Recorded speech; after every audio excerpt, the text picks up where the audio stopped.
What is going on, everybody? Welcome back into Lock, Loaded, and Goated. I'm your host, Brandon Andrews. With me, as always, TP over there, Jeff Riddle Jr., and Jordan Elkins sitting in the old rocking chair. And we are the Lock, Loaded, and Goated crew, and we are back. We got a great show tonight. Josh is already in the house spamming. We love you, buddy.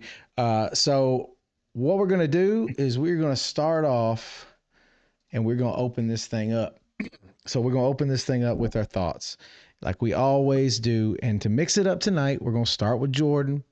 Week 9 thoughts, buddy. How you feel? What are you feeling like? Week 9. Who would have thought that by week 9, the coaching carousel would be as crazy as it is? And just wait, it's going to get wilder. A lot of quality jobs, not many quality candidates. And those candidates that are already have a job somewhere. So that's going to open up a lot of can of worms here. Also, was really looking forward to this weekend back in August. And as things have played out, this went from being a blockbuster weekend of marquee games to it's going to be a tough one to find something to talk about. Yeah. Hey, Deez, what's up, brother? Just want to say hi, give you a shout out. Anyone that is in the chat and anyone that is here, if you can, please give us a like and a subscribe. It really will help us grow. We're going to try to push this out. Chad, what's up, brother? Hey, how's everybody doing? All right, Riddle, what do you think? Week 9. Yeah, nobody in the country wants to play Indiana. That I honestly, I don't think there's a team outside of maybe Ohio State that really thinks they match up well with Indiana.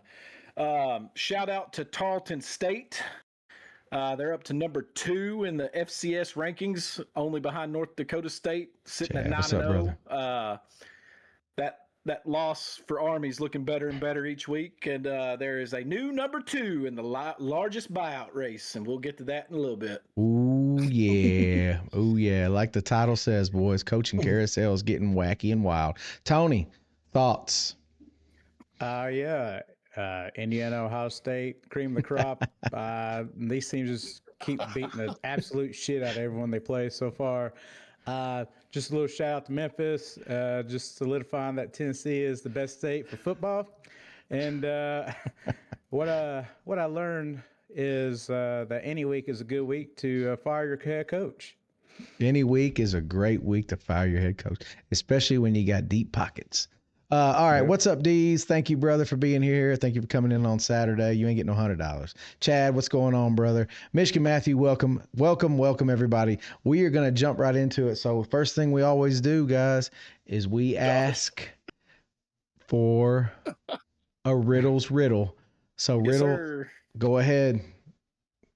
All right, so since the beginning of the BCS era, 1998, 17 times out of 27 chances a current SEC school has won the national championship. Of those 17 championships, 8 were perfect seasons. What 4 SEC schools have never had an undefeated season in their school's history? Oh, yeah. And I'll be honest, like Riddle, you've had some good stumpy ones. And this one's, it's not as bad. So he cut y'all a break this week because he's had some crazy ass ones. Okay, well, we're just going to jump right into it. We're going to rip this Band-Aid right off. All right, every week for like the past 4 weeks, we have had the coaching carousel as one of our topics. And lo and behold, every weekend rolls around and fucking college football does not disappoint us, and it keeps it right at the top. It's like the Indiana of topics. So anyway, long story short, Brian Kelly is the newest guy to be shown the unemployment line. And I saw the videos of him walking out Sunday morning looking pathetic and pitiful. And then I just wanted y'all to know, anybody that did watch those videos, who in the fuck is going to hide in a bush just to see pictures of Brian Kelly walking out of a fucking athletic department? I don't know who would have done that, but I guess God bless that guy. So anyway, long story short, Brian Kelly is the newest guy. Before we go into this real quick, I'm just going to repeat it. A lot of people said that the question froze on them. The gist of it is since the BCS era, 17 times out of 27 chances, a current SEC school has won the national championship. Of those 17 championships, 8 were perfect seasons. What 4 SEC schools have never had an undefeated season in their school's history? And just so everyone knows, to make this easy on Riddle, you have to have all 4 answers correct in one line with commas. We're not hillbillies. Well, we are, but we gotta have proper grammar at least. So make it easy on him. Make sure you got all four, comma spaced out. That way, he can kind of tell. Or don't put spaces in there. Who gives a shit? Let him try to figure it out. Anyway, okay. So with that said, we were talking about Brian Kelly. So first thing I'm asking the group, this is going to be several point questions. So first thing I'm asking the group, because I saw this asked in other podcasts and we're going to ask it too. Out of all, let's say the big three, because there are several jobs open, but of the big three, which one is the premier job? I'm going to start with you, Tony. Premier job, Penn State, Florida, LSU. I mean, really, this is a tough one. It is. Because I just don't think that, I don't know, they don't have the history. Really, a lot of these schools don't. I mean, besides Penn State, but I don't look at Penn State anymore as like a place of destiny where you have to go. If I was going to give it to one, though, I probably would just say LSU because of the recent success that they have had, I guess, compared to Penn and Florida. And LSU, they're always a hotbed anyways when it comes to talent. They can bring in the talent. They did this offseason, had one of the better transfer portals out of any college team. But when you have a fraud at head coach who acts like he's from the bayou hunting gators and shit, it doesn't work out. So, yeah, I'd still probably say LSU if I was a guy who upcoming coach looking to upgrade, I'd probably go LSU. Yeah, okay. I mean, I feel you on that one.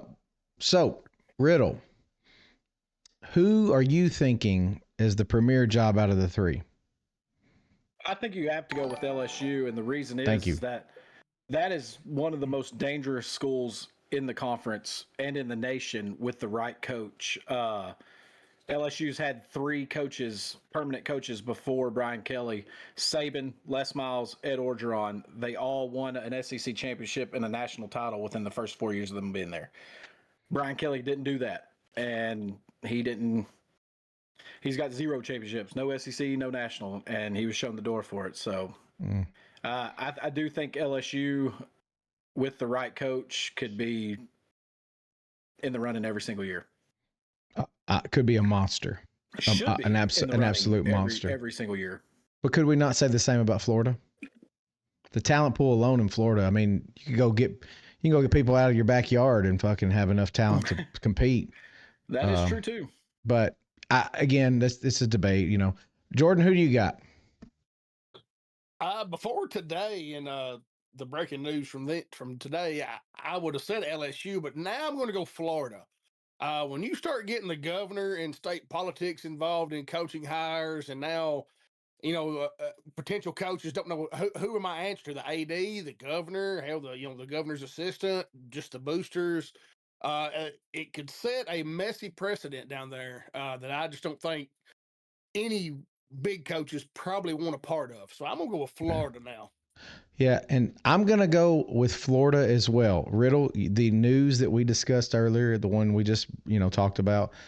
Mm-hmm. So anytime you have governors interfering with who I'm going to hire as a program, and then also both Penn State and LSU got rid of active winning coaches who had very, very, very good winning percentages at their universities to try something bigger and better. Not many coaches want to sign up for that. The only coaches that are going to do that are up and comers.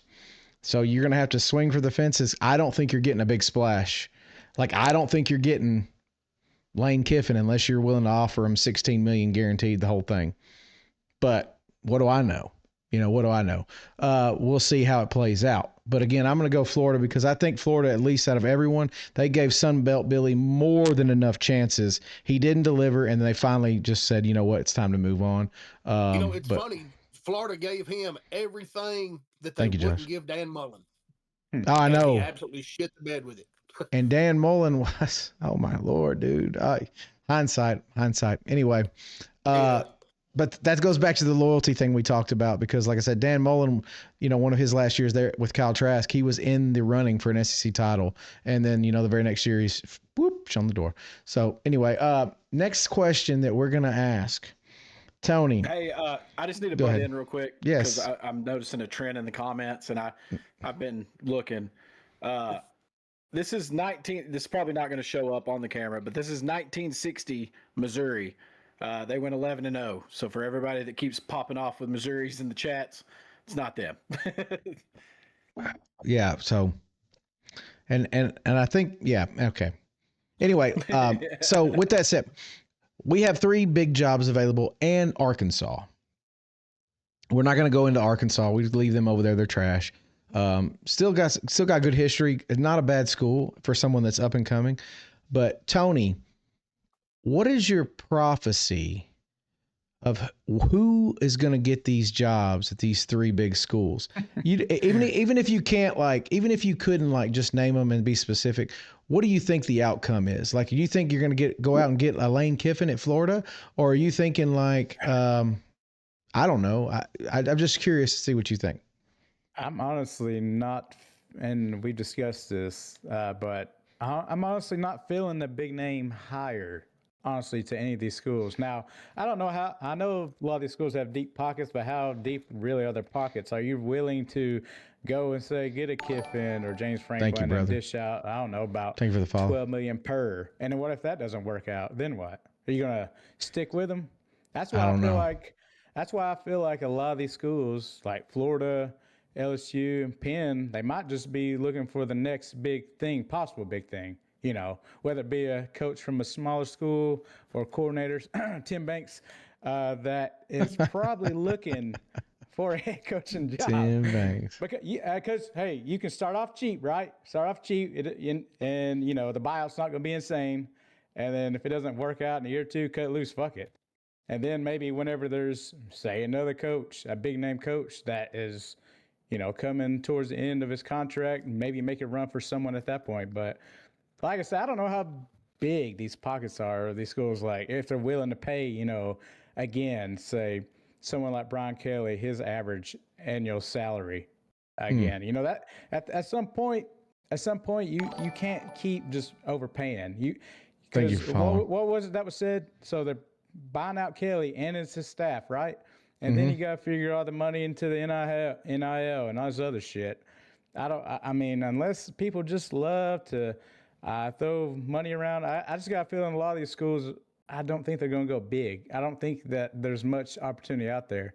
I think it's going to be some up and coming coordinator or some assistant. That's just my feeling on it. I don't see any big movement. Even Lane Kiffin, I know Lane Kiffin's like the guy over probably the last 4 fucking years now to leave Ole Miss. It's a rumor almost every year, but I just don't see it happening. So save Zion. I don't know if I said it right, but facts. There's no way they can just keep trend going in for college football. No, we said this last week. Bottom line is you make one cut, and then you have one more chance to get a good hire, or else you're going to set the program back. So all these teams have used up their one. So now they have to go out and get the right guy, or their program it'll be going in reverse. Riddle, Absolutely. Rule us with some knowledge and go ahead and tell us who the hot up and coming candidates are going to be, because I know you know. You're muted, Riddle. I just think Alex Golish is obviously going to be the biggest name. I think he's destined to go somewhere as soon as this year's over. There's not like a ton of home run choices for the coordinators. There are quite a few, and I went over them a couple weeks ago when we did this. Georgia Tech's OC, I think, obviously Georgia's defense coordinator. Those guys will land jobs, but it'll be when they want them. You know, they don't have to go anywhere. So we got Brian Kelly, James Franklin, Billy Napier, Mike Gundy, Sam Pittman, Deshaun Foster, Brent Pry, Trent Bray, Trent Dilfer, and Jay Norwell. They're all out there. They're going to be looking for jobs. I don't think any of those guys have said that they're done coaching. They're going to want to go somewhere else. Thank you for the heart, me. But Jordan's brought up a good point. You know, unless all these schools just swap the coaches that they've fired, there's not enough premier level coaches for the premier jobs that are coming open. That's so true. I think Tony is right. I think teams are going to go a cheaper route. I think they're going to give somebody a chance. Not all of them. There's Yeah. going to be your LSUs and your Floridas. They're going to want a home run hire, somebody that can come in and be successful immediately. But some of these other schools, your UCLA's, maybe even Penn State, Oklahoma State, those guys, I would expect to see some coordinators go. And Jeff Traylor down there in Texas, I still think he will go somewhere. He can go. I think he's comfortable where he's at, but he could go wherever he wants to. But I think he'll get a bigger job one day. But I think Tony's onto something there. I think a lot of these teams, with the money that they've spent on these buyouts, which is over $169 million just this year, I think some coordinators will get their chances, because this is going to be a historical coaching carousel by the time it's over. So I think so too. I have a few names that I'm going to hold off, because I do agree Golish is one name that should be very high on people's lists. But Jordan, give me your take on it. What do you think is going to happen? Well, first off, Cody, no, they won't have to pay any buyout for anybody that wants to take Franklin or Brian Kelly. I don't know how much of Kelly's is guaranteed. Franklin's buyout will be offset the money Penn State owes him based on his new job, whether that be broadcasting or on air. And the other part, as I said before, like I said, there's a lot of big jobs out here. There's going to be some very disappointed fan bases when the dust settles on this. There's probably going to be somebody pop out that nobody here's mentioning, nobody anywhere's mentioning, that will make a name for himself. There's just too many opportunities on the board right now for everything to be an abstract failure. But I say Golish, the OC at Oregon. I know Jeff hates when I say this, but Schumann. There's a lot of coordinators that are probably ready to make that jump when they feel the job is right for them. Go ahead, honey. Anyway, so bottom line is that's he's right. So what I'm wondering is, and Saves the On, he brought up another one. We haven't even talked about UCLA being an opening. I don't consider that a premier job, but it is a Big Ten job that is open. It is a Big Ten school. And the right hire could be a huge splash. Like Golish, I could see Golish having a lot of success. His offense is bred for less talented teams to be able to compete against big names. So I could see Golish. Oh, that's another good one. Yeah. Texas A&M. Yeah. With the success that they're having this year, especially on the offensive side of the football, he's a guy that could get poached easily. And it's if the school wants to take the shot on the OC or the DC or the coordinator that's never, been a head coach. So, there's a lot of guys. Tony would pray that this happens, but Tim Banks is liable to get one of these smaller schools head coaching job and get his feet wet. Yeah. Well, and that's the thing, Riddle, because as coaches leave and move on, other jobs come open. I honestly could see Brian Kelly being a perfect fit for Penn State. He fits that mold. He fits that mold. He fits that style of football. He would be perfect up there where he did not fit LSU. He did not. I think James Franklin would be perfect at a place like Virginia Tech. It's a smaller school. No, Heupel's going there. Heupel's going there. No, he's not. And then, dude, can I just say this? I will buy everybody on this panel a bottle of bourbon if it happens.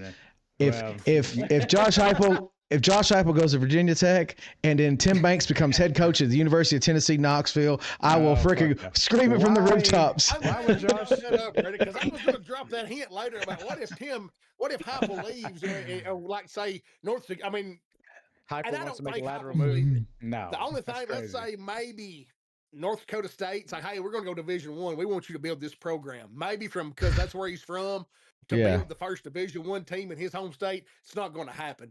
But a weird scenario. But then Tim Banks wound up with a head job. Tony, I was going to ask Tony, what would his future entail if Tim Banks was the head coach at the University of Tennessee?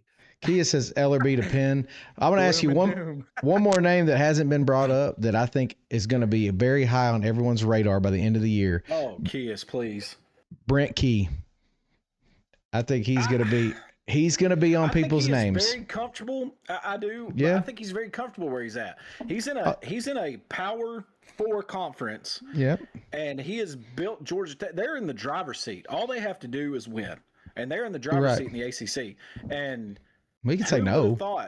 Who would have thought over the last 20 years that Georgia Tech would be the front runner in the ACC right now? Not me. He's very comfortable where he's at, and if Georgia Tech's smart, they're going to give him a little bit more money to try to keep him. Or you're right, he probably will take a job somewhere else. But he says Alex gets the call to Tennessee if Hype leaves. And remember, I can see that. That'd work. You know, we keep talking about all these home run hires. It doesn't have to fucking always be a home run hire. I mean, like we brought up Judge Hypo. Hypo wasn't considered a home run hit. I mean, that's why Mike I Elko. do like Golish. Well, Golish, I guess, would be considered a home run hit, but now he would wasn't be even considered a home run hit. Yeah. Media was skeptical of it. Fans were too, I remember. But I mean, look how it's turned out. So you don't always have to go after that big name. The big name doesn't always fucking work. Yeah, I think honestly, Summerall is going to LSU. That's if I had to put money on it, and you said bet the house note, I'd say Summerall. So just because I feel like he's in the backyard, he knows that area, and I think from what I hear, they all like him. But then again, when the governor gets involved with the search, it's not quite that simple. So honestly, I think there's something to the fact that Ed Orgeron goes on a podcast or an interview. That was interesting. I'd happily go back to the LSU job. Just let me know. I'll get my pickup truck. I'll be there today. And then the governor comes out and says the AD will not be in any decision making for this head coaching job. We're taking no chance on that. That's so funny. Troy, if you get that autograph, just make sure he writes it out to his number one hater. Please. Number one hater. Number one hater. Although Tony is not alone anymore. He's found other Tim Bank haters in the world. Yes, and he is no longer sitting on this mountain by himself. It took a while, but damn.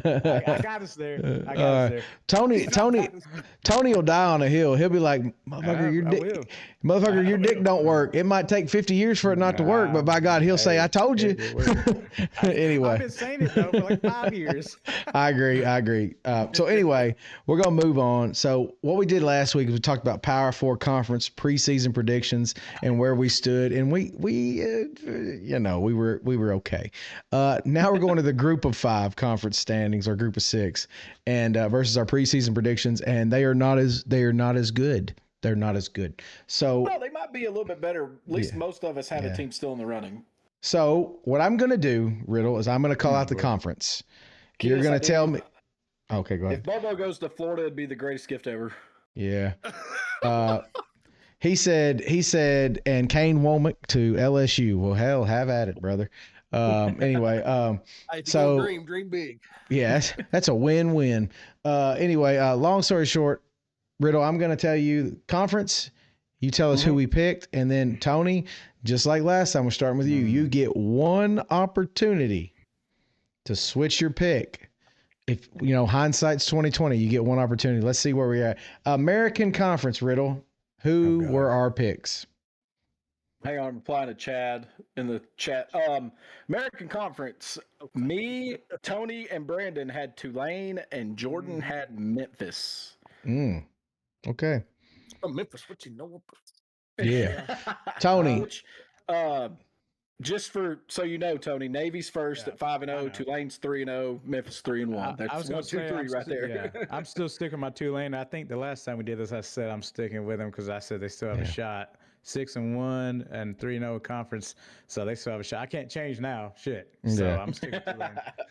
Saban's not going back. You can keep dreaming. It's not happening. Riddle, you staying or going? So Memphis and Tulane still have to play. That's going to be a big game. Navy still has to play all the top teams in the conference. I don't think Navy's going to survive that. So that it really is going to come down to that Memphis-Tulane game. And I think, I'm going to stick with Tulane. I'm not going to change my preseason pick, because if they do end up winning it, that looks great. But if I was putting money down right now, that Memphis team's playing really good football. I know they had the slip up against UAB. That Tulane game is in the Liberty Bowl. Yep. And I strange things happen in rivalry games. We talk about it all the time, but I would change it to Memphis if I had to put money on it, but I'm going to stick with Tulane. Yeah, I'm gonna stick to. I'm just gonna hold. Not saying Memphis. Memphis is a really good pick, and I want to jump on the bandwagon, but hell, we might as well stay with what we know, and we'll see what Summerall's made of. Jordan, I assume you're staying. I don't know how to say his name, but yeah, we're covering that Navy North Texas game here in just a little bit. Yeah, we're Chad about to said cover Tony that. just gave Tulane the kiss of death. Yeah. Hell, Yeah. what do you mean? They're doing good right now. But you know what? But hey, the good news is nobody cares. Nobody cares about Tulane having the kiss of death. Nobody, except for maybe 30,000 people somewhere. Okay, Riddle. Let's see here. Let's go down this list. Conference USA. So Conference USA, me, Tony, and Brandon took Liberty. Yeah, that's not happening. And Jordan took Western Kentucky. Liberty is only one game out of that conference lead, so they still have a chance. I don't either, but yeah, it's not happening. But they are 3 and 4 overall. Yeah. Oh, do you split it up? Save Zion? Okay, Chad, appreciate it. They're about like my weekly spread picks, 3 and 4. Okay. Except 2 and 3. So Riddle, we'll start with you. Who are you going with? I watched Kennesaw State play last night and was praying for that cover. And if it wasn't for a wide receiver screen where the knee went down, probably wouldn't have got that cover. I'm liking what I see out of Kennesaw State. Jacksonville State's playing MTSU right now. Western Kentucky, you can never count them out. I do like Jordan's pick there. Again, this is one of those, I'll take my L. If they don't get it, I'll stick with Liberty. They are just a game back, but I do not trust them. They got Kennesaw State, Jacksonville State, Western Kentucky, and Missouri State ahead of them. And I think all 4 of those teams have a better chance to win that conference than Liberty does. But I'll stick with Liberty and take my L. Tony, who you got? I would probably switch to Western Kentucky if I had to. Yeah. All right, so I took. I'm not sticking with Liberty. Fuck that. I'm not going that down noise with, the ship with you. I was actually going to switch it up to Western Kentucky. No, Okay. not allowed. Not allowed. I can't jump on. I can't piggyback. Nah, I'm just fucking with you. You don't want me to. You can't on this one. You can't on this one, Tony. There's another team y'all are forgetting about in this conference, though. Oh, there. That's who I'm going. I'm switching mine up to Jacksonville State. That's who I am. I'm going with. MTSU tonight. 15-7 to MTSU. Yeah, I was about to say they got to win tonight. Well, hell, I'm not. Third quarter. Yeah. Oh shit. Well, damn. When people go to Murfreesboro and they're supposed to win. I know. I'm telling you, just because it's a rainy, cold night, man, weird shit happens. Well, you know what? Then fuck it. I'm going. I'm not going MTSU because they suck. I'll just jump on the bandwagon and I'll go Western Kentucky too. I think MTSU is actually second to last right now. They have one conference win. It's their only win. They have zero conference win. But there's somebody. They're 1-6. Sam Houston's 0-4. Yeah. Okay. There you go. They're both winless. So, MTSU are going to get that first conference win tonight against a big dog in the conference. Good Lord Jesus, help me. All right. Yeah. Okay. All right. We're going to the MAC. The MAC, Riddle. I thought you. Preseason. I picked preseason Western Kentucky. I'm going to ride with them just because that's my pony the whole time. But watch out for this Kennesaw State Owls team in that conference. They are a sneaky good team. They've lost 2 games this year. One was at Indiana. The other was by 1 point to a sneaky good Wake Forest squad. Yeah. Watch out for Kennesaw State. That defense last night defense special team scored the first 16 points of the game for them. Yep. I mean, they really get after it. That Jerry Mack in his first season there should be up for National Coach of the Year with the turnaround he's done on that team that was 2-10 a year ago. They're bowl eligible. Their schedule though is first time ever. Their Conference USA schedule on the back half is very tough. They have some big games coming up in the. They do. They're going to earn it. But all the big teams do. All the big teams do. Yeah, Kennesaw State still plays Jacksonville State, Missouri State, and Liberty. So yeah, it's going to be a big. The top teams left. But hey, good for them though. Good for them. Yeah. I mean, I'm excited. I apologize for that, Jordan. All right, Mac Riddle. Who do we have?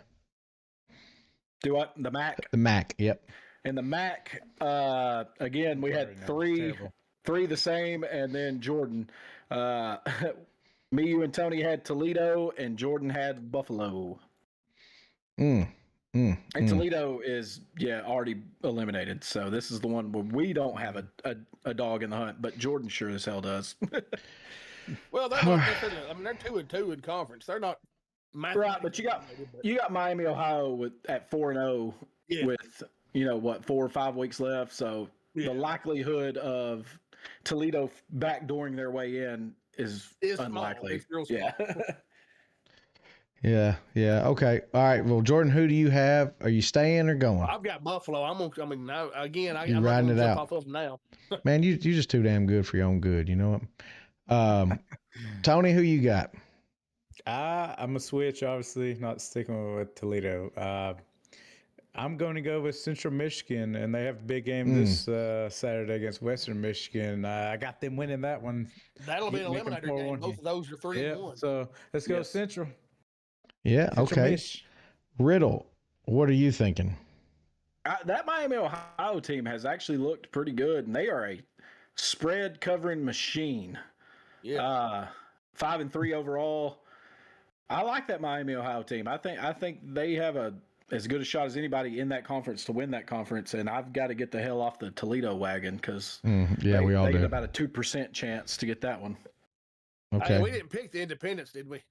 No. I mean, whoa! Hey, you laugh right now. Notre Dame is 5-2. Yeah, and those Joe Fagnano-led Connecticut Huskies are 5-3. But they're not in a conference. So how do you have a conference champion if you're not in a conference? Notre Dame plays nobody the rest of the year unless Navy continues winning, and that's next week. So has everyone picked this one?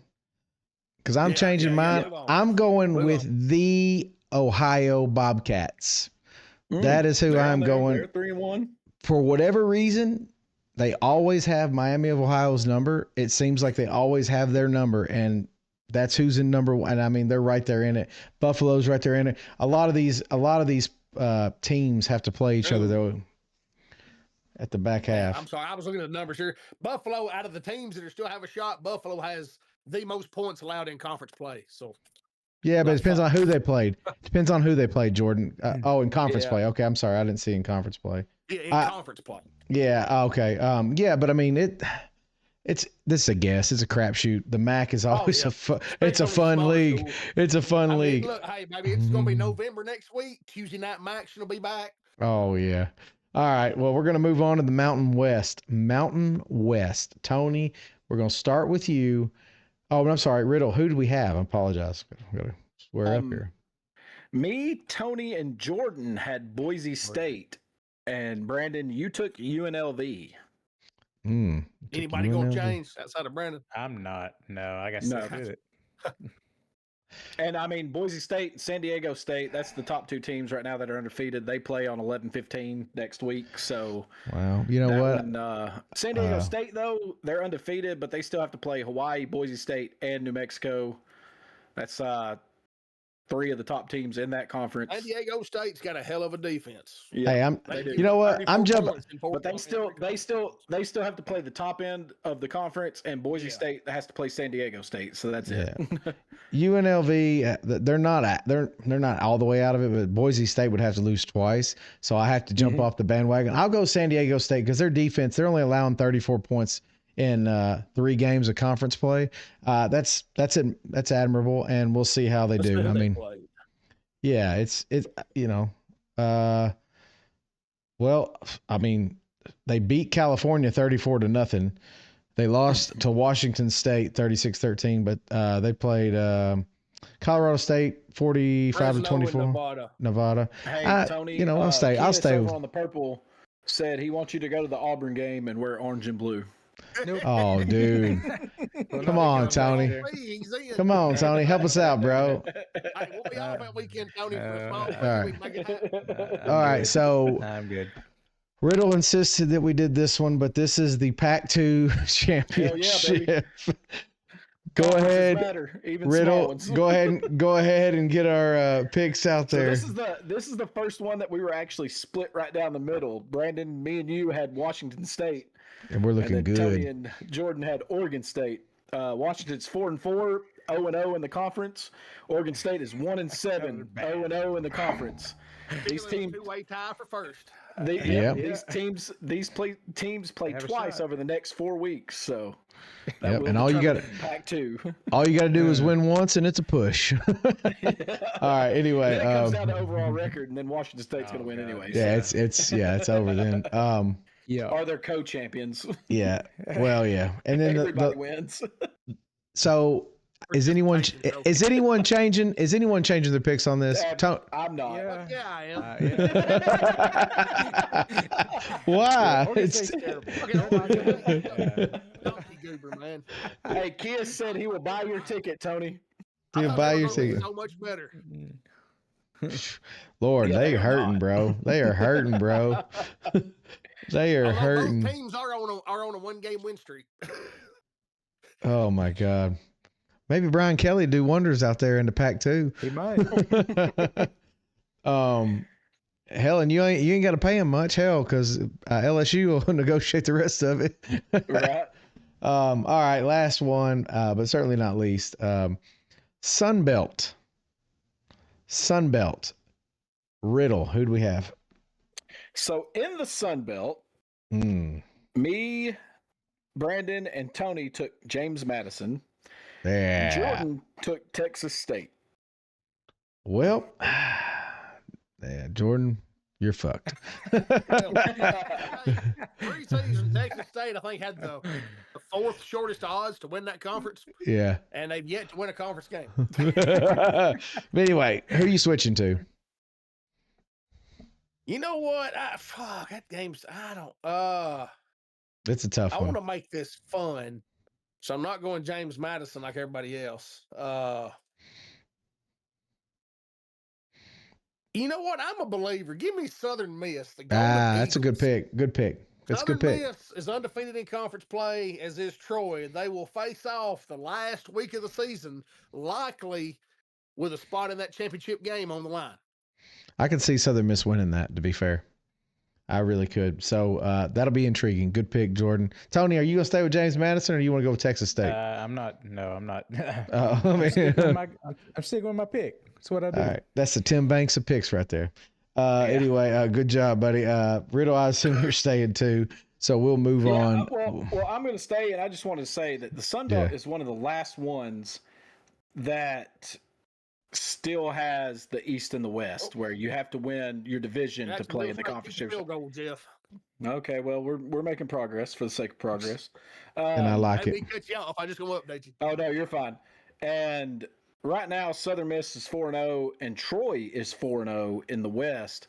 And I think James Madison's going to win the East, and James Madison's going to win that conference. But, hey, I think James Madison, Southern Miss is a real possibility. But I think... Yeah, I think James Madison wins, and I just don't want it to. Southern Miss. I'm not going to just jump on the wagon. So James Madison and Coastal Carolina, and then Southern Miss and Troy play each other on 11/29, which will basically determine the East and the West in that conference. Some craziness. I'm asking a question about James Madison because obviously, as a program, they're doing phenomenal program. So. At what point does James Madison start scheduling all the big names out of conference opponents it can to try to gain notoriety and potentially, build that brand? I think this is correct me if I'm wrong, but this is the first year that they're postseason eligible after jumping up to Division I, correct? They've been on like a 2-year ban. Yeah, I think it was 2 years. And they would have won. Right, and they would have won the conference. They would have hands down won the conference each of the last 2 years. Hell, I think you take a couple of years, win your conference a couple times, and then if you want to test yourself, but win your conference first. This is what I was going to ask. Do you take the chance and test yourself, or do you pull the Navy route and just go all a bunch of slobs and go undefeated and get the group of 6 automatic bid and get that playoff money? Navy's got to beat Notre Dame, or they will not be anything because their strength of schedule. Yeah, I just meant James Madison, But if it wasn't that Notre Dame game, we could see some triple option playoff. Oh, my Lord. All right. So we're going to move on. So this is an easy one. This is just for fun. This is the hot take of the night. So easy money guaranteed playoff predictions. I want to know, of the teams in the top 25, which ones are you betting the bank on, Tony, are going to be in the playoffs come playoff selection Sunday? Like one team or what? Multiple. Give me 3 teams that are guaranteed right now they're going to be in the playoff. Well, most likely Ohio State. Indiana. And let's see, just thinking top of my head. Probably. Hell, it's probably gonna be Bama. Dang. Well, don't put that juju on me. Don't put that juju on me. God damn. All right. Yes. Now, thank you for following. Now, Riddle, you can't pick those 3 teams. Oh, I done went through all this. Hang on. All right. Yeah, I know you did. Okay. Well, okay, go ahead. So these are my locks, and Locks. it's just Big Ten and SEC. This is barring craziness, obviously, because I think Ohio State, Indiana, and Oregon are locks from the Big Ten. They don't really play anybody else the rest of the way. Indiana and Ohio State will play in the Big Ten championship game. The loser of that's still getting in. In the SEC, barring craziness, A&M, Alabama, Georgia, and Ole Miss, I think, are locks. Because even if Georgia loses to Georgia Tech, they still aren't going to play in the SEC championship game. They're still going to the playoff with 2 losses. In the ACC, I think I want to see this first poll from the playoff committee. I want to see if they follow the AP poll or if they go their own route. Because Georgia Tech's getting crucified for their strength of schedule, but you can't fault teams for their conference opponents and playing in a weak conference. They're winning all their games, and they still got to play Georgia. And if they beat Georgia, nobody needs to doubt them anymore. So I got Georgia Tech, Miami, Louisville, and Virginia in the hunt. 2 of those teams will probably get in from the ACC. In the Big 12, you got BYU, Texas Tech, Cincinnati that's in the hunt. And in the SEC, saying that these 2 teams went out to this game, the winner of Vanderbilt and Tennessee will go to the playoffs. Ooh, told you, Tony. He's coming to wipe his balls. I done told you. He's not going to. He's coming. SEC play. SEC play. You could have Tennessee and Vanderbilt in a playoff eliminator on Thanksgiving weekend. That'd be crazy. I truly believe that, because if you look at the way that teams are judged, and that's why I said this first ranking from the playoff committee is going to be super important to see how they're evaluating teams. Yes, Tennessee's defense is suspect. Yes, Tony will I think he stays at Ole Miss and scream and cuss until he's blue in the face about Tim Banks and that defense. And they do give up a lot of yards and a lot of points. But their 2 losses right now are to the number 4 and number 5 teams in the nation. So we got, if we're going to judge teams based on good losses, they got 2 of the best losses in the nation. Now, Notre Dame's up there too. And 2 best losses in the nation. Was AP Miami right now 9, I think? They're 10. 10. So their 2 losses are to top 10 teams. Yeah. That's why they are where they are. Yeah. So you can't penalize Tennessee for losing to the 4 and 5 teams if you're rewarding Notre Dame for losing to the 10 and 3 team. So our 4, I don't know where. I don't pay attention to the AP anymore. I follow my own rankings, but Well, so I do think Vanderbilt, Tennessee will be a playoff eliminator as long as those 2 teams win out. Vanderbilt's going to have to win this weekend. They have to. Tennessee's going to have to win this weekend. Yeah. Plain and simple. Yeah. Yes. It's going to be big, monumental football. Jordan, what do you got? Give me some locks. Don't go with the old. Give me something fresh. I mean, I don't know where to go after Jeff. He's just don't pick the Big Ten teams. Give me teams outside the Big Ten. 7 locks, okay? Give me teams. How many locks do you think there is? I mean, we're still a few weeks out. Well, okay, so if we're being honest, I think Notre Dame's a lock. I think they're a lock. I think they're in the playoffs. Looking at their schedule, I know. So I think they're a lock. And that is what it is. So I think Texas A&M. Like I say, barring some craziness, I think A&M is a lock to be in the playoffs this year. Which is going to be kind of funny. They paid Jimbo all that money to win something, never won shit, and then 2 years in, Mike Elko's going to have him in the playoffs. Yeah. Possibly with an SEC championship. They still have a lot in front of them. Yeah. I think Oregon. I mean, they don't have anybody else the rest of the way. No, they're dead. Yeah, they're going to be in. Give me what about Big 12? What about Big 12? Do we all agree that one team from the Big 12 gets in? Yeah, that's max. I mean, that's max. Champion. Hold on. It depends, There's a lot of teams up there hanging around. You got BYU that's undefeated, Texas Tech at 7-1, and Cincinnati at 7-1. Yeah. Now, if those teams win out, the tiebreaker comes into play. BYU's let's say BYU goes undefeated, they're obviously in. But Houston if you've got a 7-1. Texas Tech or a Cincinnati that didn't get to play in their conference games, same thing like Penn State last year. They didn't, or not last year, but year before, they get in because they didn't play in the Big Ten championship game. It's those things like Georgia. If Georgia wins out and Alabama wins out, Georgia doesn't have to play the SEC championship game. They're definitely getting in. It's going to be beneficial to them not playing in that game. And that's the era of football we're in, because some of these teams that are right there on the fringe aren't going to have to play a conference championship game, and they will get in, whereas usually both teams that make the conference championship game will still have to get in, but they have to play that extra game. But you saw what you saw what they did. If you go in and you lose, unless you get boat raced, I think you're still in the playoff. I just think that unless you get boat raced, they're not going to penalize you. Hold it against you. I don't think that they will. I don't think so after last year. It's just interesting because let's say Georgia Tech for some reason loses to Georgia and then they lose to Miami. Well, then they lose to Miami. They have 2 losses with that schedule strength. And then where do you put them? Because they're at 8 right now. But then that's where I say this playoff committee will get criticized if they're rewarding Notre Dame for their 2 top 10 losses, but then penalizing Georgia Tech for their 2 top 10 losses. I agree. You can't have it both ways, and that's the problem with this system. Go back to the fucking computers. I never thought I'd say that wholeheartedly, but I am now. It's pretty close. I mean, the computers are still pretty close to.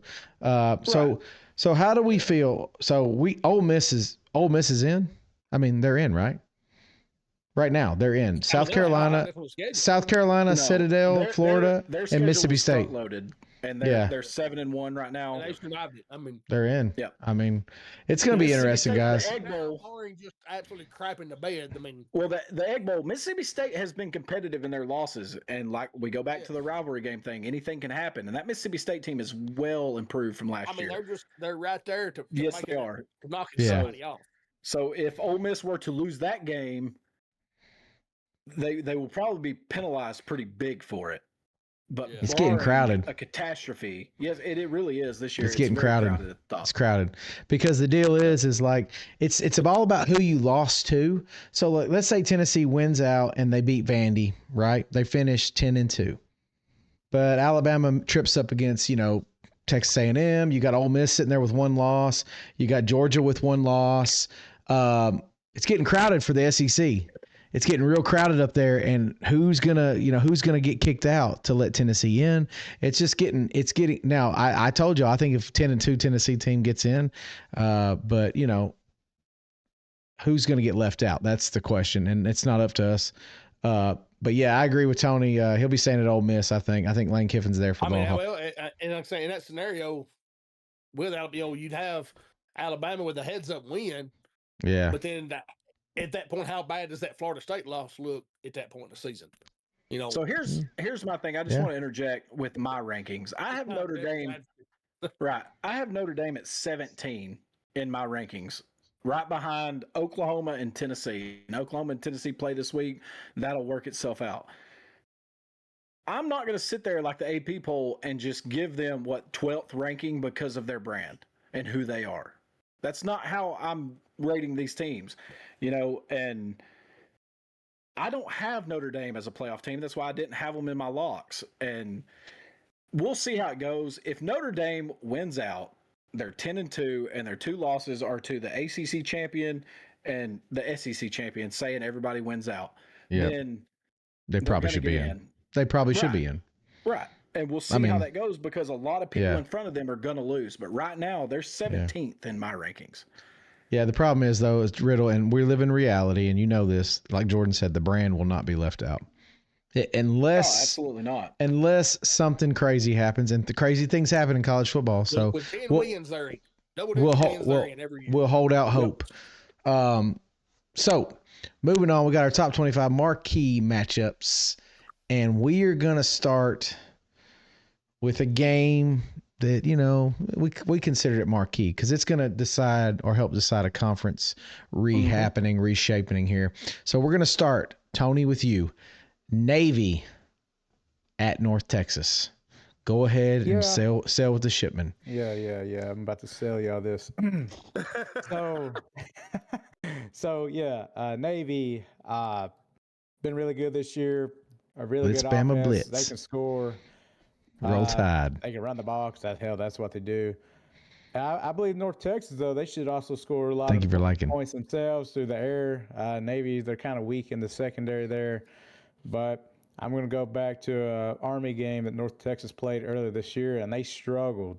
They hung on to win that one by 8. This Navy's offense is a lot better than that Army's offense. And this was a tough one for me, but I'm going to take Navy and the 6.5 dog. All right. Okay. Riddle. Oh, motherfucker. This is a huge matchup in the American Conference, like you said, Brandon. This 60% of the time, every time. Yeah, this is an eliminator for North Texas because they do have an L. They have a 1 in that L column. So, but Blake Horvath is having another great year. He's got 1,877 total yards and 19 touchdowns. I think the key for Navy, and this would be crazy to think about, but it does happen. They've got Notre Dame next week. Can't be looking ahead to Notre Dame. That's true, Big Hunt. That's good. That's true. I could tell by the way he was going with that I was on the wrong side of this one, but I'm not. Yeah, I'm not going to change it. But the key is for Navy is to pay attention to this game. Win your conference first. That's what matters. Worry about Notre Dame next week. Don't look ahead.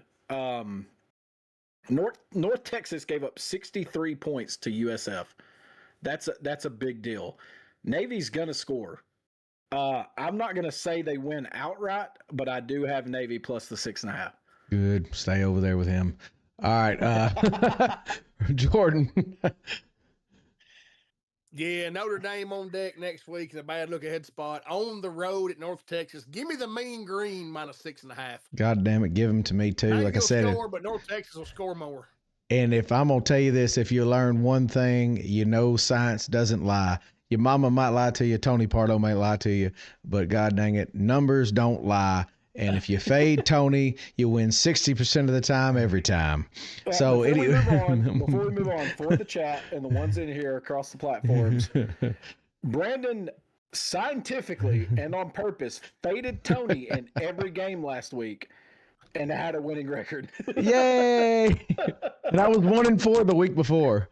So using this, hit or miss. Using this or using this guy, or if you're on TikTok, this guy over here. Hey man, sometimes you got to go with go with this. All right. So moving on. This is a good one. I think this is this. Yet, Jeff.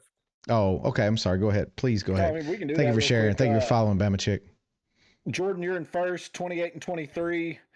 I'm in second, 27-24. Brandon's 26-25 in third place. Remember, this is all against the spread. 3 of us have a winning record. And then Tony has a 17-34 record, hitting 33%. Boy, oh boy. 60% of the time, every time. 20, boys. Here we go. So, Riddle, we start with you. Number 13, Texas Tech at Kansas State plus 7.5.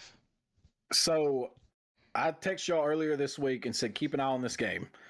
And the reason being is Texas Tech's QB situation is starting to get a little shaky. I know they said Baron Morton's expected to play. He's good.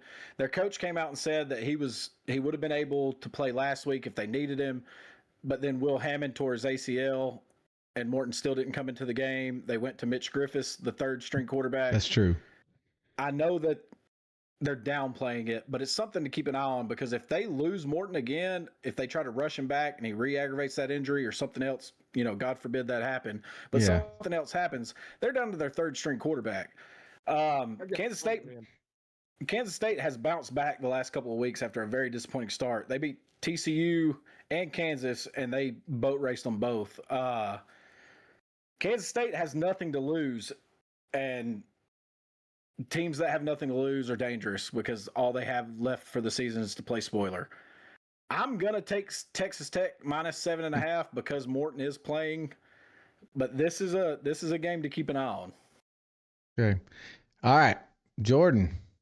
Yeah, Kansas State starting to hit their stride. It's almost like they're pulling a Kansas from last year when Kansas got out so bad and then went 5-1 down the stretch. I love this K-State team before the year. I still don't hate them. They played terribly in Ireland in a damn hayfield, and it just never really recovered from that. But that being said, give me Avery Johnson and the Wildcats plus 7.5. That's a good pick. Tony, who you got, brother? That is a good pick. Hell, because I'm taking K-State as well. Come on, Tony. I'll carry you to victory, baby. Riddle touched on it. Talk about the quarterback injuries. There's something going on there. I don't think he's healthy. At some point, you'll probably see third-string quarterback come in. K-State, George said, been playing some really good ball the last several weeks. Parlays. And I'm not saying that they're going to win. They could, though. I mean, I wouldn't be shocked. But, hell, I'm going to take Kansas State in the 7.5. Well, Tony, that makes me feel great because I'm taking Texas Tech, and I'm going to tell you why. It had nothing to do. It had nothing to do with anything because I was uncertain about the quarterback too. And then I saw the press conference of those two linebackers. One of them sitting there with a Riley Green mustache, looked like Sam Elliott back in the when he was 20. And then the other one had a cowboy hat on. If those motherfuckers ain't out there putting in work for you, I don't know who is. I'm going Texas Tech just from the swag alone. Motherfucker looks like Brokeback Mountain. Them motherfuckers 8 seconds, buddy. They're gonna ride that bull till they die or it dies. One or the other. They're riding their bulls, all right. Anyway, all right. Number 9, Vandy at 20, Texas. We have it at 1.5 for Texas, and I want to know, Jordan, who you going with? I got insider in this one. Hook 'em horns. Give me Texas at home. Okay. Tony. Yep, I'm fading Vandy this week. Didn't even touch them in the others. I think their luck's running out. It's going to. Don't care what anyone says. Diego Pavia. That's right, Big Hunt. Absolute dog shit SEC play. Unless they think that their defense is going to manhandle Texas in this one at home and the run game is going to keep doing what they're doing. What's up, Diggle? I have a hard time believing it's going to happen like 3 straight games in a row. Now, I do think this will be a somewhat low-scoring game. I think Arch Manning I haven't looked, but I thought he was questionable. But I don't know if that really even matters because it's not like he's played all that well as it is. But I think Texas can do enough to get this pretty much this win here, this cover. It should be a cover at home. It's really a statement game for them. And like I said, Diego Pavia, most overrated college player in college football. You know, Riddle. You heard of For the Boys. This is almost a For the Brand game. If Texas drops this game after almost crapping the bed against Mississippi State, Sarkisian shopping for a job won't be because he wants to be in the NFL. It's because he needs a job somewhere. Just not Tennessee, please. Don't want you. Don't want to. Hey, the dude can call an offense. I'm telling you right now, he called the best offense Alabama's ever had. But anyway, all right, go ahead, Riddle. Didn't work for him in Houston. Yeah, Vanderbilt continues finding ways to get the job done. And it's time to give them the respect that they're deserved. They're 2-0 all-time on game day now. And Diego Pavia is creeping up that Heisman list. He's got 2,156 total yards and 20 touchdowns. Texas did have a big win against Oklahoma, but then struggled and had overtime wins against 2-5 Kentucky and 4-4 Mississippi State. Arch Manning, keep an eye on that. That is a big deal for this weekend. He is still in concussion protocol. He has not practiced yet. He is very questionable for this weekend's game. I'm a believer in Clark Lee. I'm a believer in the Commodores. I'm not a believer in Texas in that offense. I'm taking Vanderbilt plus 1.5. I have. Can we go back to last year and just give Nico the Heisman if that's the case? If Diego Pavia is a Heisman candidate, can we just go back in time? I put that in my notes for this but right here. Tony, you're exactly right. You're exactly right because Nico. I put that in my notes for this right here. Nico was just as effective as Pavia has been. Jesus Christ. Anyway, I'm gonna tell you this. Difference is Pavia's a winner. And he's carrying that team. Hell, Nico went to the playoffs last year. Dylan Sampson carried that team, not Nico. So here's the deal. First off, Texas. I put that in there just for you, Tony. Texas. I'm going Texas. And the reason I'm going Texas is because the quarterback that came in for Arch Manning last week, he runs that offense just as well, if not better than Arch Manning did. He came in and he threw a touchdown very easily when everyone else struggled. Like all them Texas fans from the last I'm couple telling years you. is screaming I'm telling you. Arch when I'm telling you. Quinn Ewers was obviously the better option. Arch is not available, so you're going to have to go with whoever you got. And the bottom line is I think if this kid was that much better than Arch, he'd be playing every week. I don't think he's better. I don't think he's better than Arch. I think he's just he's got it. And I think he'll be fine. And I think Arch is up here, guys. I don't think it has anything to do with his talent. I think that name's carrying a lot of weight for him right now. Because I don't know if you noticed, but Pro Football Focus, they put out an article. Arch is still graded as the #1 QB. Now, that's based on overall metrics and grades and how they like mechanics, fundamentals, stuff that we can't really, break down it very easily. But I don't see that because, like I said, on the field matters. On the field matters. What is it? 4 on their own 30. Oh God. Desperation setting in already. Anyway, fucking Murfreesboro. It's 17. It's a 3-point game with 9 minutes to play. MTSU has just went for it. 4th and 4 on their own 30 with fucking 9 minutes to go in the game in a 3-point ball game. Damn, I knew I should have picked Jacksonville State. I knew I should have put Jacksonville State. MTSU has never disappointed me on fucking up a damn win. Anyway, so let's move on to the big game of the weekend, and this is Oklahoma at number 14. Well, but Oklahoma at 14 Tennessee. For our podcast is the big one. Right. So let me go first because you're going first. You're going first. Tony's going last. Y'all are the Tennessee fans. I'm not gonna overdo it on this one. This is what I have. I don't think Mateer is 100%. I don't think this Oklahoma defense is as good as advertised after further research. I don't think this Oklahoma team gets to 9 wins on the year. Tennessee has too many weapons. Tennessee scores too many points. Tennessee is at home. I'm taking Tennessee minus 2.5. 15-yard penalty on Jacksonville State. All you needed to know. All you need to know was Tennessee's at home, and that'd be a L for Oklahoma. I'll just go ahead and go since I'm not in. That 2.5 point spread, that's too small. SEC home get you 3 points. I've got Tennessee easily. I don't think it's me. The only thing that scares me is that fucking Tennessee chose to do dark mode this weekend. But I still got Tennessee minus 2.5. I'm just going to tell you, that dark mode, that's for fucking candy asses and fucking cake salesmen. Anybody that needs that bullshit, you just take the shit to the house. That's what that's the shit MTSU does, Tony. That's the shit MTSU does, put on dark jerseys. Oh, touchdown, touchdown or first down? Touchdown Blue Raiders. Jeff might know ball just popped in the chat. Just so all right. Anyway, Jordan, you're up. Damn. Yeah, I mean, this is going to be a get-right game for John Mateer. If you're ever going to get right, this defense is where it's going to happen at. The biggest thing, Oklahoma's down 5 offensive linemen total. They're going to be thin up front. That might give this Tennessee front a chance to put some pressure on Mateer. If they can put him off the spot, Tennessee wins this in a rout. If Mateer can play back to his pre-surgery form, I still think Tennessee outscores them, but they'll still cover 2.5. Give me like a 45-38 Tennessee victory. Now, Oklahoma can run the football. That's one thing that, like, And we can't stop it. you told me Tennessee was struggling. I mean, Alabama doesn't run the ball. We know that now, but, like, bottom line is Oklahoma can. So, Tony, Everybody you're gets up. a 200-yard spot from us. The key, though, and Tony hates hearing this, and Brandon brought this up a couple weeks ago. Tennessee forces turnovers. Oh God, just as good as anybody in the nation. They give up a lot of yards. They give up a lot of points, but turnovers are huge in games.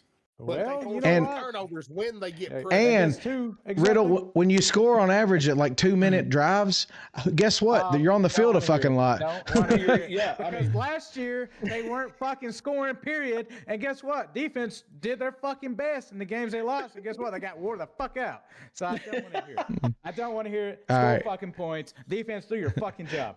But anyways. What's up, Tyler? I like A&M, Tyler. I told y'all Tony be like Cartman in that commercial. Yeah, save it for the poor, Tony. Tony, just make your pick and save it for the poor. I like A&M. I like the way they look. I like the way they've played to this point. They get past Texas. That's all they got to do. Texas is their big hurdle, and it has been for a long, long time. That's their middle block. Yeah. All right. So Tony, make your pick. Don't give away anything for the poor. We need the poor to be legendary. Well, you know, I never know where I'm going with the poor, anyways. So, well, just Big Hunt said you're pre-gaming for the poor already. Might have to have a fan code of conduct meeting after this. So yeah, fuck it. I'm confident in this game. I like this. Tennessee doesn't lose at I like home this against Georgia. Yeah. Come on. Like it, all right. And I'm going against the Sharps bitch asses for this week. The Sharps had Oklahoma at +3, but I don't give a fuck because I have a hard time because the +3. It's almost like saying that they're going to win. I have a hard time believing it. I think they're going to struggle. You see what Riddle brought it up Saturday about how they struggle against Ole Miss. Similar type style offense. Oklahoma got their ass exposed. Yes, they did. They got that ass exposed. We already know about Tennessee's flaws, so we don't got to talk about it. But I think Tennessee's gonna. Bill Saver called him out. Oh shit! Bill Saver told him if he wasn't pulling for the Dodgers, he hated America. That's true. That's true. Full of Japanese and Hispanics and South Americans. What's that matter? What's that matter? Anyways, but so yeah, I think Oklahoma's defense. Dodgers getting ass raped right now. Even though stats, but we just got the stats the week before were saying otherwise. Well, they got exposed when the high-powered offense went up against that defense at home. By the way, they were home. Now they're going up against another fast-paced, high-scoring offense. I think Aguilar's about to feast again in SEC play, unlike that fucking loser up in Nashville. Nice to meet you. Shit. Hell, he's gonna be eating like it's Thanksgiving. Give me a Tennessee Roll and Tide. fucking 2.5. I got this. All right, good. All right, so we all picked that game. We can finally calm down. We can all take a Valium and calm down. Number 17, Cincinnati at 24, Utah. Tony, you was on such a fucking roll. Just go ahead. Yeah, my heart rate got up. Go ahead and give me this pick. Calm down. Go ahead and give me this pick so we all know who to fade. Yeah. All right. So now you peace out, Bama Chick. No, I'm gonna take fucking Utah in this 9.5. I don't give a shit. Might seem a little high. Since he's gonna be without their star running back, that's kind of a big blow to them. Evan Pryor, which I believe is Terrell Pryor's brother. That's big considering the Utah. They're a really good defense, really good against the run. I'm just gonna say it was a good season for Cincy, but that's where it's gonna fucking stop. So yeah, give me Utah 9.5 at home. Riddle. Yeah, to quote Jordan, Utah is coming off giving an ass whipping of biblical proportions to Colorado last week. It was biblical. 53-7, and if you haven't seen the family Bible that sits on your coffee table, you write things like this down because it may never happen again. 3 points by halftime. If you haven't seen the stats for that game, go look at them. When we say biblical proportions, we mean it. It was incredible. We stayed up and watched it. We were live Saturday till halftime on that one, but it was insane. Cincinnati is a very good football team. They're very much improved. I had them as my most improved team. They've won 7 in a row, but the problem is they've only had 2 true road games. and it was against Kansas and Oklahoma State, who are combined 5-11. We will see what they're made of this weekend. This Utah defense isn't playing around. I mean, they're good, plain and simple. Utah's given up 100 less yards per game, and they've already had tests against Texas Tech and BYU. I'm taking Utah minus 9.5. Jordan. Yeah, y'all pretty much covered it. I'm going with the Utes, 9.5 at home. Give me Utah. Well, we got a clean sweep. I'm going Utah as well. Now, knowing that you agreed with Tony on 2 of your picks. I just want you to know that. Yeah, I know. Not good. No, sorry, 3 of your picks are. Well, the deal is the deal is, yeah, I proved science last. I'm going back with up here, and but bottom line is like, you know, Utah. I mean, yeah, like you said, they play defense. They do good things. They're starting to come along. Tennessee's a no-brainer, and the Texas is kind of a pick'em.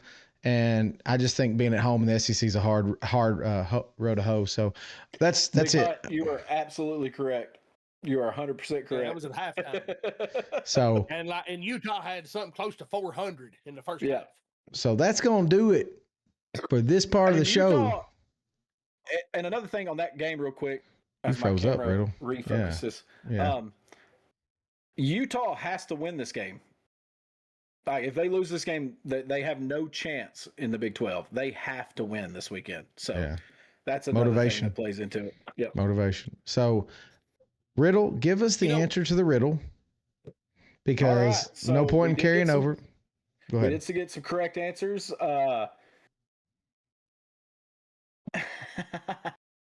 No, Chad. But the reason for this riddle is because of who Georgia plays this weekend. Throwing a little shade. The answer to the riddle is Florida, Vanderbilt, Mississippi State, and South Carolina. Those are the 4 teams that have never had a perfect season in their school's history. We did get some right answers. D's obviously coming in with 3 points to hold down his position in first place. Josh got 2 points. Big Hunt got a point. And I gave Troy a point too because everybody was struggling with it. So we had 4 correct answers tonight. Show them 2 of the items that we will be sending in the packet. Yeah, and these aren't the only 2 items, but no, you'll be getting the Lock Loaded and Goated mini helmet as part of the package. There's 2 of those up there.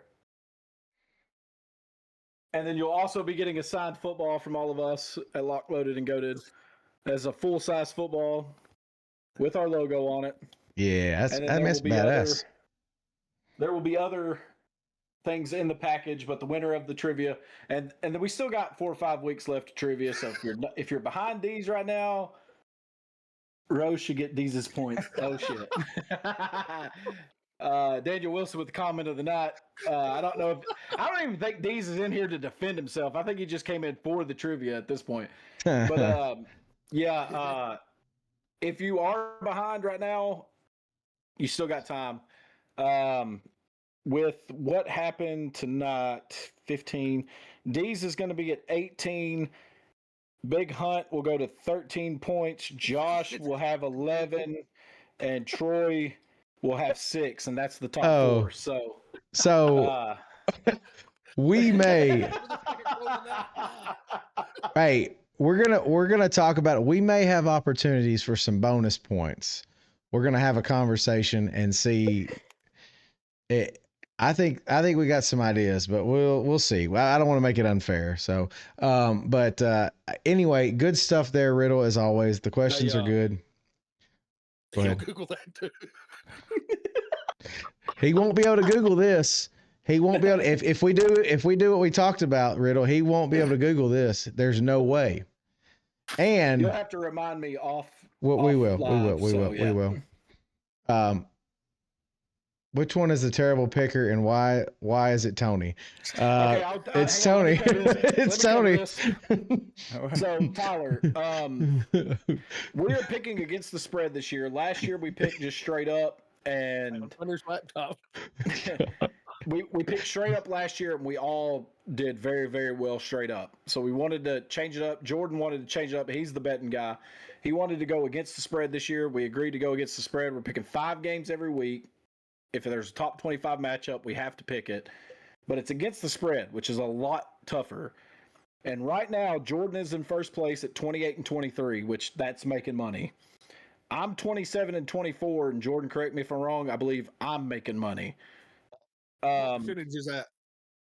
I can't do it on top of my head, but what is the winning percentage to make money? 62.4 is break even. 62.4? 52.4 is break even. Oh, yeah, I'm over that. Brandon is actually 26-25. He's right there at that mark. I think he's breaking even right now. It's a game either way. Tyler, I want you to listen closely here. Tony Pardo is 17-34 against the spread. He's the only person not over 500, and he's not even close. Hell, he can't finish 500 if you got him all right. So Tyler, last week for just because I love y'all, I went and I faded Tony in every pick, and I ended up 3-2. So yeah. I'm making you money, and Tony's making you money. All you gotta do is pick opposite of him. And we're giving y'all this for free. So all right, it's time to put the babies to sleep. It's time to get to the part of the night where we all have to sit down and enjoy a little pour and let somebody just go off and rant about some bullshit that nobody cares about. We call this Pardo's Pour. This is the time for Pardo to unleash all them emotional quibbles that he's got built up over the week. Let out all that anger and frustration Deal Saver caused you, boy. Don't let him do it to you. Get it all out in the open. So now y'all are right here, ready to go for Pardo's Pour. Yeah. All right. So, yeah, you guys know me. You've been here a few times. I'm sure you've seen my little rants I do. This little pour is brought to you by Jack Daniel's Single Barrel. It's a new heritage bottle of toasted. Oh, God. Right here. That's a good bottle. That's a good bottle. It is. That's probably the comment of the night. I'm drinking. Let's just talk about what we're drinking tonight. Tony said what it's brought by. I'm doing Horse Soldier. Brandon, what are you drinking? I'm drinking Benchmark Bonded. Okay. If you've never heard of Horse Soldier, I'm gonna do a little plug right here for Horse Soldier. Their proceeds go to veterans, active military, and all that. It's a good brand. That really cool bottle. Not the highest proof, but I'm drinking it tonight. And before you go on, Tony, let's go ahead and do our plug. For our affiliate. We have Josh in the comment section, the chat section. He does a golf podcast 2 times a week. Bunker. From the bunker every week with another guy who you've heard mentioned on this show quite a bit. He was actually featured last week. So if you can, guys, go give them a like and a follow. If you like golf, they're putting content out all the time, some really good content, and they've been very supportive of this channel. So we always want to try to support those that support us. So we appreciate Josh and Dees, and we would love for you to go like and follow their channel and tune into them for some great golf content. Tony, and please proceed. Hang on. One more thing. Yes. Oh yeah. This Sunday we are going out and filming content with From the Bunker with Josh and Dees. It's going to be Locked, Loaded, and Goated versus From the Bunker in a one-on-one golf match. It's going to be Josh versus Tony, and there will be a lot of content coming. So keep an eye out for that. All right, now go ahead. Go ahead, Tony. All right, so we already touched on Tennessee game. About had a heart attack there, so I'm not going to talk about that one now. I got most of that bullshit out. But something that popped up last couple days ago, Brandon's trying to get me fucking gaslight. He's trying to gaslight me. I know what he's doing, but it has made waves on social media about Josh fucking Heupel going to fucking LSU. First off, just shut the fuck up. Stop it. Anybody that believes the shit, just stop. There's no reason for Heupel to go to fucking LSU at all. No ties, no nothing. What is he going to do? Is he going to be another fake gump like Brian Kelly was being? I mean, he doesn't fit that shit. Let's start off here. Just a little hot board. Literally just given an extension through 2030. Is he going to buy himself out? Tennessee, he's building something here. He's already said he's building success here. Yeah, I know coaches say one thing or another, but there's no fucking reason he's going to go LSU. Hell, he's already stole a couple players from LSU over this past summer. So, Yeah. And not only that, you got strong leadership at Tennessee. What the fuck does LSU got going for them with their AD? Their AD doesn't know what the fuck he's doing. Hell, you're the AD down there is the guy who gives Brian Kelly all this fucking money. You know, all this money, pays for assistants. Hell, he's running the LSU program besides baseball into the fucking trash can. That's why he's living down there. And literally, there's no fucking there's no interest from Heupel. Heupel's never said one time that, you know how Kiffin's out here, he's playing the field. Kiffin's doing this shit. Kiffin won't come out and say something like, you know, he's not interested in all this other shit. That's not Heupel. Heupel's not doing this shit. And what's more funny is, since Tennessee's so fucking irrelevant, but boy, you motherfuckers want our coach. That's fucking hilarious. I see this shit all over social media and Twitter. Have some fools try to tell me that Tennessee's irrelevant right now. Of course, that's a bunch of dumbassery right there. You're gonna say that because we're literally relevant, unlike LSU. LSU, outside of maybe what Burrow, I guess they're still riding that nutsack of that championship back in, what was it, 2019 or 20? LSU hadn't ever recovered from that ass whooping in 2022. Exactly. So let's just stop, because a lot of you motherfuckers hate on Tennessee all the time, and I see LSU people do it all the fucking time too. And they're lucky they don't fucking play us every year, because there's a good chance over the last 4 years, they don't fucking beat us. Thank you, Tyler. But, so yeah, let's just stop the bullshit. You're not even a legit source. People that just, like I was saying the other day, they're speaking all this fucking hot air. It's just hot air. There's nothing to it. So go find you a little golden rough, you know, whatever. Because apparently every hire LSU makes is just the best thing ever. You stupid fucks fired Ed Orgeron and should just kept him. I mean, hell, what was Kelly's record? 34-14, and I do get it. 34-15. 34-15, and I do get it. Did he deserve to be fired? Based off his record, no. But that's not the times we live in now, because you stupid fucks hired him off these unworldly expectations, thinking this fraud was going to lead you to a national fucking championship. You should have fucking known better. You should have fucking known better. You should have seen where he fucking came from, where he was coaching, and what he did. The one moment he had his time to shine, got his ass reamed out by Alabama in championship game. Other than that, nothing special. So go find now. There is one guy on the staff, and I've already hinted at. Now, if you motherfuckers want a Tennessee Vol that's on the staff, go after Tim Banks. Really good defense coordinator. He'll coach your program to success.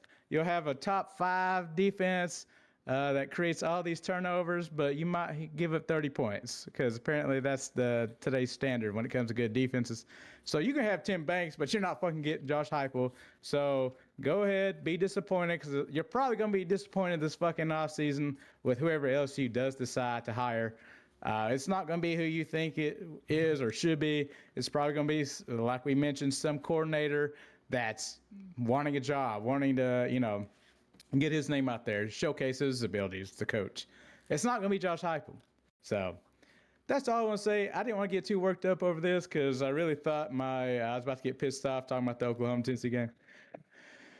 That's all I got to say. Fuck that shit. The fucking logo for the win. Y'all don't want our fucking trash. Y'all don't want our trash. Get away from my trash. Stay away from my trash. Y'all don't want it. You know, LSU is the funniest thing ever. Oh shit, I don't Tony! know if y'all seeing the TikTok live, we love you, YouTube buddy. live, or any of the other lives, but there was a logo that was put on during that is absolutely Chad, fantastic. Chad and Big Hunt threw out some ideas, and so now you got Billy the Goat in a bathtub drinking a bottle of bourbon. Jordan, Big Hunt. I've had the same opinion about Tim Banks. Hold on, here. Since Heupel brought him on the staff, I don't like him. He fucking sucks as a coordinator. I even said it last year. Hang on, Jordan. Before, never showed up in big fucking games. They never do, and now they don't show up at all. So fuck it. He's got to go. He got to go. Send you a message. I'll look at here a minute. And you know what they say? LSU has a chance to do the funniest thing ever. Yes. Because outside of Notre Dame, who was always riding on the coattails to have success off of Brian Kelly recruits. Yeah. I think Jeff knows where he's headed. I was looking at something else. Sorry, what did you say? I said LSU has a chance to do the funniest thing ever with this coaching hire. I said, because there was one guy who was always, waiting in the wings, just following Brian Kelly stop to stop. Oh, yeah, Butch. Yes, sir, Lloyd. Lord Lau, my bad. Lloyd Jones. Lloyd Lau. Baby. Hey, them or Florida. Hey. Brick by brick by brick. Where them Gators Champions at? alive. State looking good, baby. So, Arkansas State looking good. The deal is down in Florida or LSU. We got our money. Thank you, Tyler. We got our money. We got our money on this because this is what we think's going to happen. We think Heupel's going to go somewhere. We think somebody going to throw the bank at him. And Tim Banks is going to become the next head coach. And Tony is going to throw a toaster in the bathtub with him. With so, quit football. Y'all may lose your cash cow on the pig. I mean, we can't have this happen. Hey, we found our diamond rough. Since we're technically still in the Pardo Sports segment, I just want to throw this out there. Yeah. Last year was the first time Vandy and Texas played since 1928. Overall, Vandy has a 8-4-1 lead in that series all time. Oh, hell. Good for them. Do not. Too bad Tulane has more SEC championships See you, Josh. than Vandy.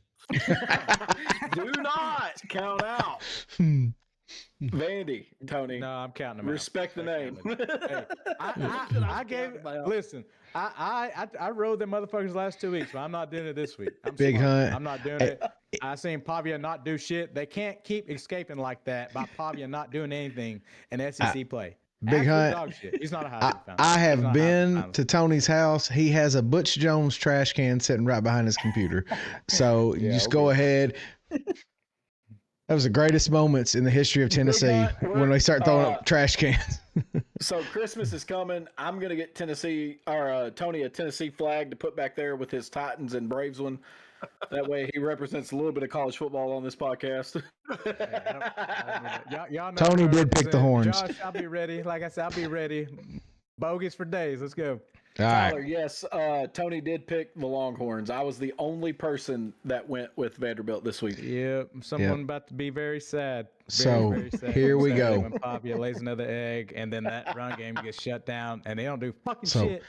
Thank y'all. Thank you guys, everyone out there, for a great night. We had about 14, 15 people all night. It has been absolutely fantastic. Appreciate the commentary, the feedback. We love chatting with you guys, doing the show, kind of going back and forth. We love it. Thank you, Tyler. Thank you, Josh. Thank you, Big Hunt.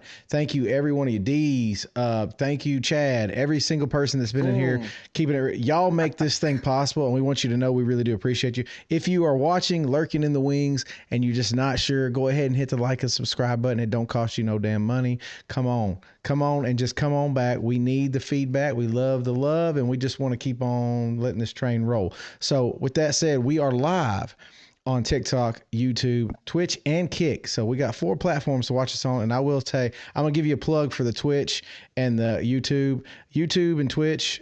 The quality is superb. Riddle can attest to that. It's way better than TikTok, but for those of y'all that like TikTok, that's why we do it, because a lot of feedback, a lot of comments come through, and it does look, we do appreciate that. So we're also via podcast form, and we need everybody to go like and subscribe over there. We are on Amazon Music, Apple Podcasts, and Spotify. So we're trying to build that up because, like I said, we want to try to take this thing to the next level. We want to be the next Josh Pate. But it's going to take time. It's going to take work from other people. So, and that's y'all, and that's y'all support. So we appreciate y'all again. That's going to do it for all of us at Lock, Loaded, and Goated, guys. We'll see you all on Saturday night. Peace. See y'all. See y'all.